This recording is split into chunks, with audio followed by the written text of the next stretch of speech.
हजारों गाड़ियों के काफिले के साथ इम्तियाज जलील मुंबई की ओर कूच कर रहे हैं। सीधे उन्हीं से बात करते हैं। इम्तियाज जी, आखिर क्या वजह हुई कि आपको इस तरह से औरंगाबाद से मुंबई जाना पड़ रहा है? देखिए, मैं सिर्फ औरंगाबाद से नहीं, आज पूरे महाराष्ट्र से लोग इकट्ठा हुए हैं। वो हुकूमत को याद दिलाने के लिए जा रहे हैं हम कि ये राज्य जो है वो कायदे से, कानून से, संविधान से चलेगा। जिस तरीके से जाति, धर्म और मज़हब के नाम के ऊपर गंदी घटिया राजनीति खेली जा रही है, स्टेज के ऊपर खड़े रह के मुसलमानों को गाली दी जा रही है, हमारे धर्म के ऊपर गाली दी जा रही है, कोई कार्रवाई नहीं हो रही है, पुलिस खामोश बैठी हुई है, सरकार प्रशासन है तो इसको बढ़ावा दे रही है।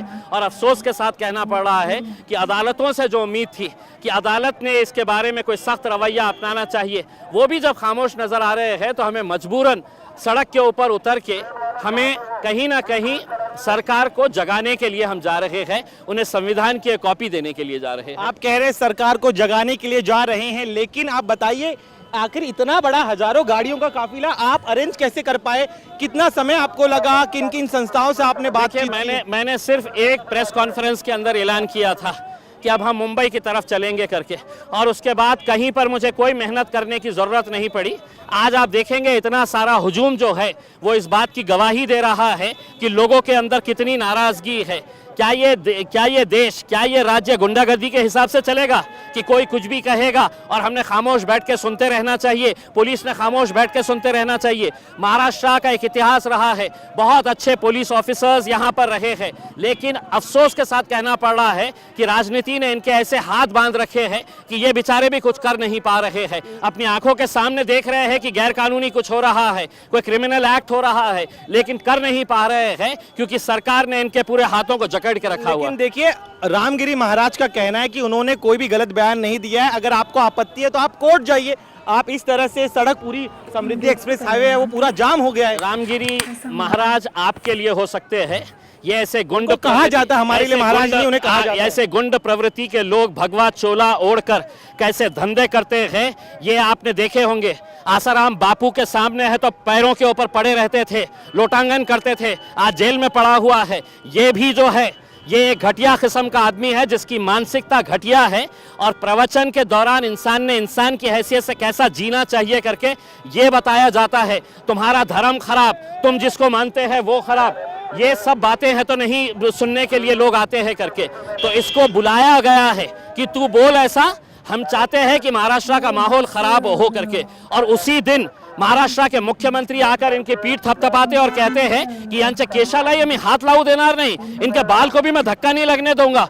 सोचिए, जो मानसिकता इसकी है वही मानसिकता सरकार की भी है। आप कह रहे हैं सरकार जो है रामगिरी महाराज का साथ दे रही है, लेकिन दूसरी दलील, खासतौर पर मुख्यमंत्री का एक बयान भी मैं आपको याद दिला दूं, जब उन्होंने कहा था कि इनके बाल को भी जो है हम ठेस पहुंचने नहीं देंगे। ऐसे में क्या इस तरह से इतना बड़ा काफिला लेकर जाना एक तरह से सरकार पर दबाव बनाने की रणनीति आप? बिल्कुल, सरकार सोने का नाटक कर रही है। हम सरकार को जगाने के लिए और एक संविधान की कॉपी उन्हें गिफ्ट करने के लिए आए हैं कि आपका हमारा देश, हमारा राज्य जो है, महाराष्ट्र की एक संस्कृति हुआ करती थी। छत्रपति शिवाजी महाराज, छत्रपति संभाजी महाराज, फुले, शाहू, अंबेडकर, पुरोगामी महाराष्ट्र कहते थे। आज उसी महाराष्ट्र की हालत आपने क्या कर दी है? सिर्फ आपने राजनीतिक घटिया सिर्फ कुर्सी हासिल करने के लिए आप दंगे भड़काना चाहते हैं, आप माहौल खराब करना चाहते हैं, आप हर एक को छोड़ दिए हैं स्टेज के ऊपर कि जाओ गाली दो जिसको देना है, हम तुम्हें हाथ नहीं लगने देंगे, बल्कि तुम्हारी सुरक्षा और बढ़ाएंगे हम। बिल्कुल, आप कह रहे, देखिए ये आपकी दलील, लेकिन एक और आरोप ये भी आप पर लग रहा है, चूंकि लोकसभा चुनाव में MIM का बड़ा वोट बैंक जो था वो उनके हाथ से छिटक गया और अब विधानसभा चुनाव करीब है, इसीलिए इम्तियाज जलील फिर एक बार अपने वोट बैंक को। आपकी गलत जानकारी है। MIM ने कितने सीटें लड़ी है महाराष्ट्र के अंदर, आप ये बताइएगा। उसमें हमने यहाँ पर ये जो लोग जमा हुए हैं ये कोई MIM के पूरे कार्यकर्ता है ऐसा नहीं है। हमने लोगों से कहा था कि तुम किस राजनीतिक पार्टी से ताल्लुक़ रखते हैं, कौन सी तुम्हारी जमात है, तंजीम है, हमें कोई लेना देना नहीं है।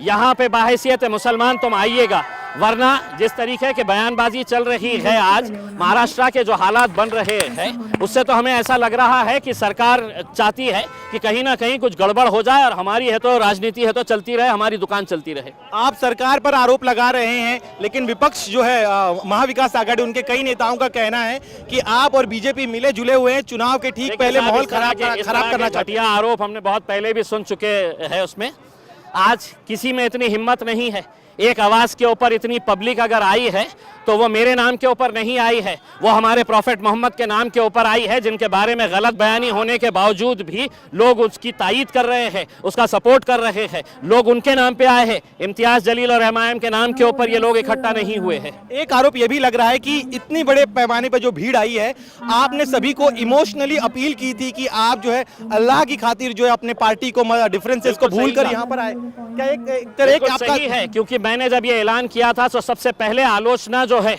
वो करने वाले कांग्रेस के और राष्ट्रवादी कांग्रेस के मुसलमान थे। वो मुसलमान थे जो आज के दिन उद्धव ठाकरे के साथ जुड़े हुए हैं। उन्हें ऐसा लगता था कि मैं कोई राजनीति कर रहा हूं। मैंने हाथ जोड़कर लोगों से कहा कि मैं तुमसे अपील करता हूं, हाथ जोड़कर अपील करता हूं कि एक मर्तबा हम अपने राजनीतिक मतभेद साइड में रखेंगे और बाहैसियत मुसलमान हम आएंगे यहाँ पर सड़क के ऊपर, क्योंकि ये मेरा भी देश है, ये मेरा राज्य है, उसमें मुझे भी गर्व है आज भारतीय मुसलमान होने की हैसियत से। आप मुझे किस तरीके से, मैं क्या गालियां सुनने के लिए आपके बैठा हुआ हूं यहाँ पे? कोई कायदा कानून नहीं है। जो कानून है तो नारायण राणे के लड़के के खिलाफ के लिए है, वही कानून मेरे लिए है। अगर वो बोल सकता है तो मैं भी बोल सकता हूँ, उससे अच्छा बोल सकता हूँ। लेकिन आप लगातार दलील दे रहे हैं कि आपकी संस्कृति में नहीं है, सिखाया नहीं गया है, इसीलिए आप भड़काऊ बयान नहीं दे रहे हैं। लेकिन दूसरी तरफ जो आपके विरोधी है वो कह रहे हैं कि आज सही मायनों में एमआईएम जो है वो पूरे दल बल के साथ मुंबई पहुंच रही है और आज तक कभी देखा नहीं गया कि इतने बड़े पैमाने पर इतने संख्या में लोग मुंबई कूच करे हजारों गाड़ियों के साथ। देखिए, मैंने पहले ही कहा था पहली प्रेस कॉन्फ्रेंस के अंदर कि महाराष्ट्र के इतिहास की ये सबसे बड़ी रैली होगी। लेकिन जैसे जैसे ये काफिला बढ़ता गया, मैं आपको यकीन के साथ कहता हूं कि हिंदुस्तान के इतिहास के अंदर इतनी बड़ी रैली आपने देखे नहीं होंगे जो आज मुंबई पहुंचे तक लोग अलग अलग इलाकों से हमें जोड़ने वाले। लेकिन अगर आपको मुंबई तक पहुंचने नहीं दिया गया तब क्या निकले तो सही है, निकले तो सही है। हर रोज हमारा संघर्ष का दिन है, हर रोज हम लड़ते रहते हैं, आज भी लड़ेंगे, संघर्ष करेंगे। हमारा मकसद जो है पहुंचाने का, वो पहुंचाने की कोशिश करेंगे। उसका राजनीतिक दलों के झंडे को लाने से आपने क्यों इनकार किया? क्या आपके एक रणनीति का हिस्सा था? बिल्कुल, हमने ये कहा था कि ये कोई राजनीति का मामला नहीं है, ये हमारे मजहब से, हमारे धर्म से जुड़ा हुआ मुद्दा है, ये इंसानियत से जुड़ा हुआ मुद्दा है। प्रॉफेट मोहम्मद जो है वो इंसानियत का पैगाम दिए हैं और आप इस तरह की बयानबाजी करते हैं। 60 एफआईआर रजिस्टर होने के बावजूद भी कोर्ट का काम नहीं था अदालत का कि अदालत ने पुलिस से पूछना कि चार्जशीट कितने उसमें फाइल हुई है, क्या एक्शन लिया गया है करके। उसमें पुलिस खामोश बैठी हुई है, हाथ बांध दिए गए हैं। आईपीएस ऑफिसर डरे हुए हैं कि कहीं पर हमें कोई नक्सलाइट एरिया के अंदर ट्रांसफर कर देगा, तो कोई कुछ कर नहीं रहा है। चलिए, एक आखिरी सवाल मेरा, यहाँ पे जो पीछे भीड़ दिखाई दे रही है, इस भीड़ के बारे में बताइए।